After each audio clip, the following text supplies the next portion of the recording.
This video serves as an introduction to PHYS1110 Everyday Physics. This video is going to show you how to navigate the Moodle site and how to do well in PHYS1110. Hello and welcome to Everyday Physics. I'm Elizabeth Angsman and I'm the lecturer for this course. I'm the first year director in the School of Physics. So in this course, we're going to get you to look at the physics behind lots of everyday phenomena. It's hoped that after doing this course, you'll never look at the world the same way again. You'll be like, oh, but how does that work? I know how that works. And so this course has no university prerequisites. We do assume that you've done high school science up to the year 10 level and also mathematics. So this course does not cover calculus, you don't need any calculus, but you do need some algebra, so rearranging formulas, etc., some trigonometry, just with right angle triangles, so you need to know about SOHCAHTOA, and you will need a little bit of geometry as well. So if you're rusty on some of these topics, you may want to spend some time now revising them. There will be links underneath the lectures where these things come up to the Khan Academy if you do need a bit of revision of some of this maths. So in this course, we're going to cover 12 topics. We'll be looking at how 12 different things work. So in this summer session version of the course, it's quite condensed. We're going to be doing 3 of these topics each fortnight. So that will be quite a lot of work, just a warning. So how it's going to work is each topic is going to look at the everyday phenomena or an everyday device and the physics behind this. So for example, we'll start with street lights. And with street lights, we'll be looking at electric current, we'll be looking at power, and we'll also be looking at the photoelectric effect, which is kind of exciting because it was some of the first evidence of quantum mechanics. And streetlights actually use the photoelectric effect to determine when they should turn on. So with each of these topics, you're going to be provided with approximately 5 to 7 videos, which are equivalent to lectures. So these videos will cover the theory behind it, they'll look at relevant demonstrations, and then there'll be worked examples as well showing you how to use these formulas. After that, you're going to have approximately 10 tutorial problems. So I highly recommend that you try working through these tutorial problems on your own. There's lots of educational research that shows that the best way to learn physics, actually the best way to learn almost anything, is to practice solving problems yourself. So have a look at the tutorial problems. They're all as a PDF. Print them off or read them on your screen. Have a go at them. And then for each of these tutorial sets, there is a video which shows you step by step how to solve all the problems in the tutorial sheets. But try them yourself before watching that video. Now in this course, self-motivation is key. No one is going to check that you have done those tutorial problems. However, if you want to get the most out of this course, if you want to really end up understanding the physics, then you should be trying these tutorial problems yourself. Now, because physics is an experimental science, we have 6 investigations along the way. So these investigations, we've tried to make them possible with common household equipment. So there's a list in the course outline of all the equipment that you're going to need. You may want to start gathering this equipment together now.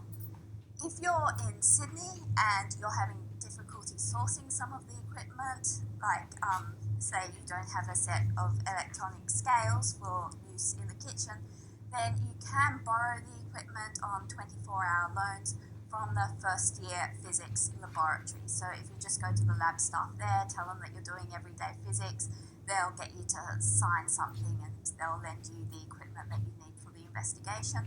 But we do have limited sets of this, so it's for 24-hour loans and you can then return it so that other students can borrow it if they need to. So with this course, you'll be encouraged to check stuff out along the way. Because physics is an experimental science, you should not be trusting me that everything I tell you is actually correct. You actually need to go and test it for yourself. So along the way in lectures, where appropriate, we do suggest little tiny experiments that you can do at home just to verify that what I'm telling you actually does happen. So the first of these investigations that you're going to have to do is going to involve measuring the specific heat of water with a kettle. So for this one, you're going to need a kettle, stopwatch, a measuring jug, some water, and a thermometer is optional. So as we said, there's going to be 6 of these investigations along the way. There'll be one every approximately 2 topics. So each of these is worth 5%, giving you a total of 30% of your marks for the course. You're going to submit them as a report through Turnitin. Your tutor will then mark them and give you feedback. It's highly recommended that you look at the feedback that your tutor gives you before submitting the next investigation, so that if you made a mistake or did something not quite as well as you could have in the first investigation, you've learned from that and you don't make the same mistake in the second investigation. So all this feedback and comments can be accessed through Turnitin. If you have any difficulty accessing that or any other parts of this course, then just email me or post up on the forum. Best to post up on the forum because other students are probably experiencing similar difficulties, so that you know where all this stuff can be found. Now, every fortnight in this course, you're going to have an online test. So these online tests are each worth 10%, so there's 4 of them because they're fortnightly and it runs for 8 weeks, giving 40% of your final mark. Now, you'll have approximately a week to do these tests. You can look in the course outline to see exactly when they will be released and when they're due. Be warned, these online tests, because it's all open book, they are fairly hard.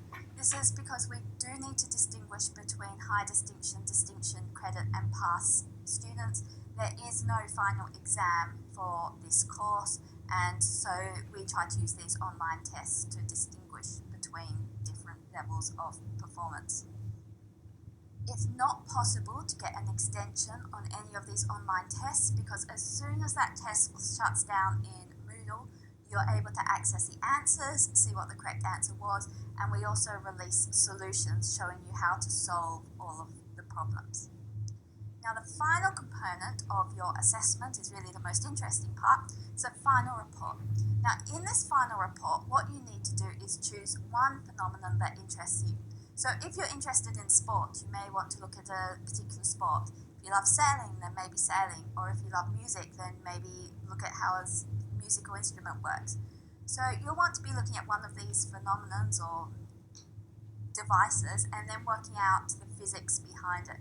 You'll then need to construct an investigation, like the investigations you've been doing through the course, to investigate the physics. So there's guidelines on suitable topics to choose on the Moodle page, and I also encourage you to post up on your group discussion forum your topic so that you can get some feedback from the tutor. So what you're going to need to do with this is, hopefully a few weeks into the course, you'll come up with a topic and start working on this topic on your own. You'll then need to submit a draft report for peer review.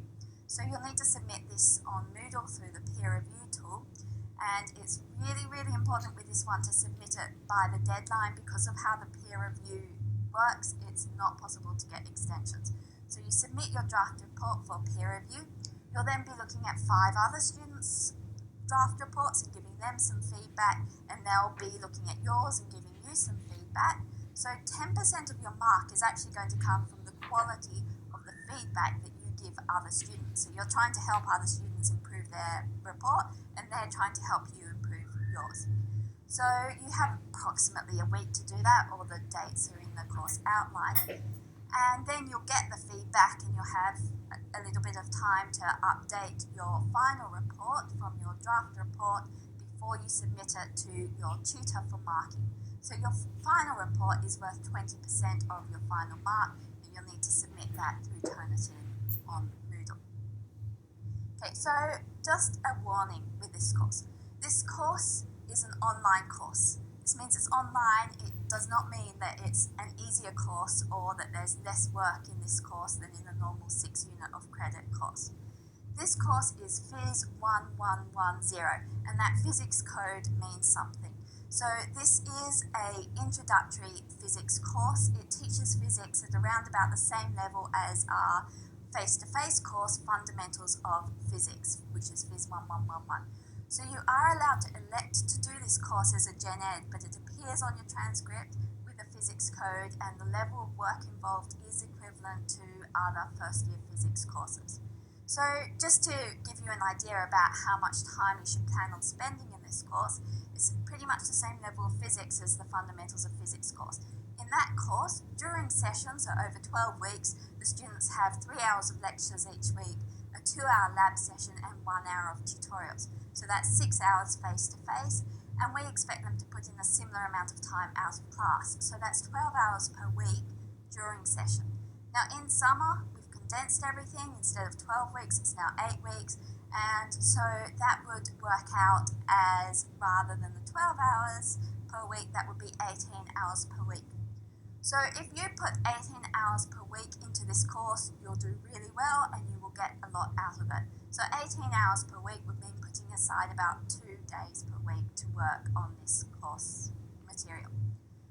So clearly, because it's online, you're going to need to be self-motivated to do this, but I recommend now that you start planning on spending that amount of time on it.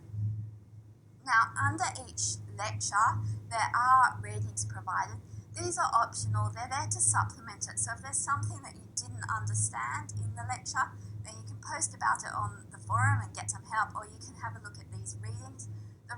Some of the readings also contain extra practice questions. So if you're wanting more practice questions than the 10 tutorial problems each week, you can often find some extra practice questions in these readings. So there's no prescribed textbook for this course, but there is readings associated with each of the topics, and you can access that free of charge from the library.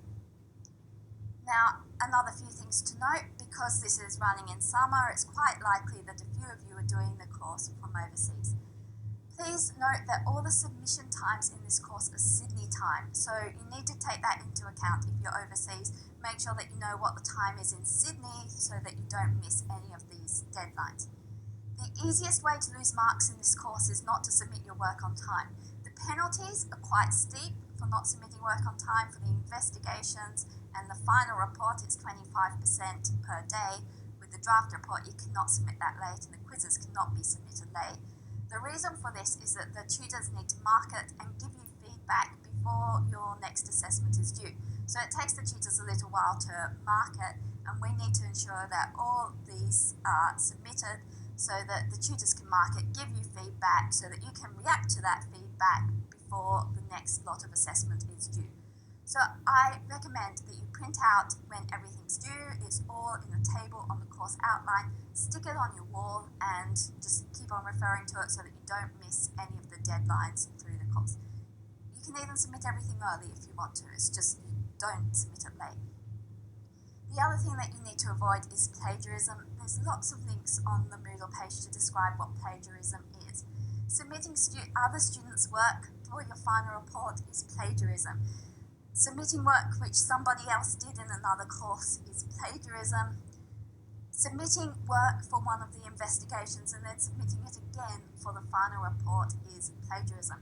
So make sure that you know what plagiarism is, and please don't do it, because it takes me a lot of time, it takes you a lot of time, you get a big red cross on your academic transcript about it, so please just don't do it. If you don't have time to do an assessment, then don't submit anything. That's better than submitting somebody else's work and pretending that it's your own.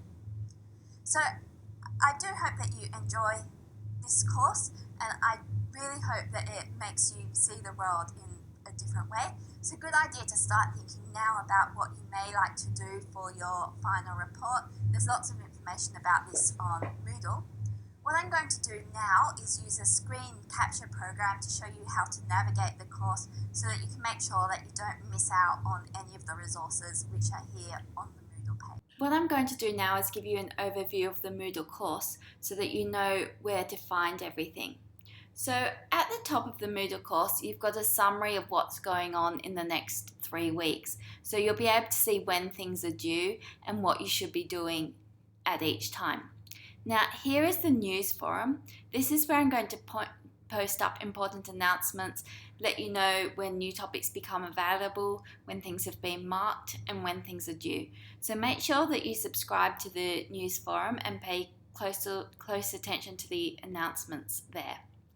So below that we've got the important course information.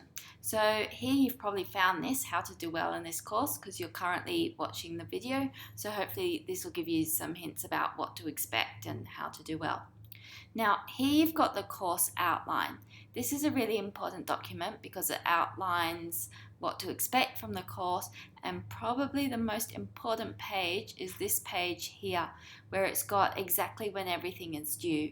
So I recommend that you print this page out and stick it on your wall, or maybe enter all these due dates, these submission dates, into your electronic calendar so that you don't miss any of the due dates, because there's quite steep late penalties just because the markers get everything marked so that you get feedback before you have to submit the next thing. So below that's the syllabus, which tells you about what you'll be learning, and here you've got a data sheet which may be useful for some of the quizzes. You may need to use some of the standard constants, and so these are all in that data sheet. Here's some information about plagiarism. Please don't plagiarize, only submit work which is your own, and if you do conduct the investigation with a partner, make sure that you acknowledge that partner and answer the questions in your own words. So please don't plagiarize, because we do follow up on it. Now here's information about the final report. It's a good idea to start thinking about what you want to do for the final report now. So this document has some suggestions about things you might want to think about. And then if you keep scrolling down, it's got the rubric which tells you how your final report's going to be marked. So your final report isn't due until the last day of the course, but it's a good idea to start thinking about it now, and you will be submitting a draft report a few weeks into the course. You can talk to your tutor about your draft report on your group discussion forum. So here is where you will be submitting the draft of your final report. Here, if you click on the example submissions to assess, you've got some examples of reports. So physics of brewing cider, for example. So you can have a look at that report. These reports are not perfect, they're far from perfect, but they'll give you a good idea about what you may want to think about when doing the report. Hopefully you can come up with better reports than the example reports. Now, shortly you'll have access to a group discussion forum. This is where you can contact your tutor to ask them questions. It's a good idea to ask about your final report here. Now, over summer session, we will be trialing the mLearn app, which is a nice way to access Moodle from Apple devices. They're working on getting it for other devices at the moment. So if you want to find out a bit about that app, you can click there. And if you want to communicate with the people developing the app, you can ask questions here or make suggestions. They welcome any suggestions you may have for improving the app. Now, each fortnight you're going to have access to 3 topics. So these are the first 3 topics now. And for each topic you have videos, tutorial problems, and a discussion forum. Some of the topics also have investigations, but we'll look at that in just a minute. So with the video lectures, this is set up as a book format in Moodle. So in the top left hand corner here, you can change what's called the chapter, and so you'll see the different kind of points which are covered under each of these topics.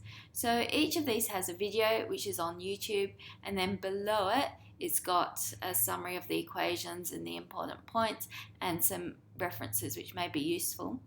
Right down the bottom there's a link to the video on the box. This will be useful possibly if you're doing the course from overseas. Not all countries can access YouTube, so it's probably best to access the YouTube videos because then you can download it to a mobile device. If you don't have access to YouTube, you can use the box videos though, which are provided for each of these as well. So this video and this video are just the same thing, just on YouTube and on the box.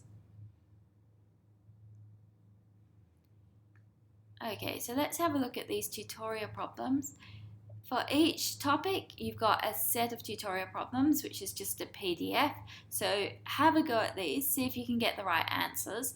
The right answers are at the back of the problems. Each set has about 10 problems in it for you to practice. Now, if you get stuck, there's solutions. So there's a solution video here. Again, it will have a box link and the YouTube link. So if you've got any trouble accessing anything, then let me know so I can look into it. Now you've also got investigations. This is your first investigation, which involves a kettle. So here you've got the PDF with the information about what to do. Here's a Word file because you may want to use that as a template to fill in the blanks to submit your report. Here's some linear plot templates which you may find useful. Assessment cover sheet. You only need to add this if your report is entirely handwritten, because in that case Turnitin will not accept it. But if you add the cover page without filling it in, it will. So you don't need to fill out this cover page and attach it. It's only if Turnitin will not accept your handwritten report. And then there's some information about the Khan Academy there. Now you've got the link here to submit your assessment. If you have any issues submitting it, make sure that you email me before the due date so that I have it, then you don't get the late penalty. And then there's some additional resources here. These are notes on uncertainties, videos about uncertainties which you may find useful for the investigations and for your final report. So just remember, everything's in the book structure and you get through the chapters from the top left-hand corner.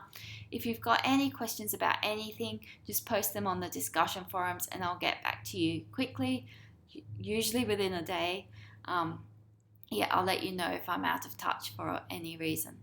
So if you've got any questions, just ask them on the discussion forums, and I hope you enjoy this course.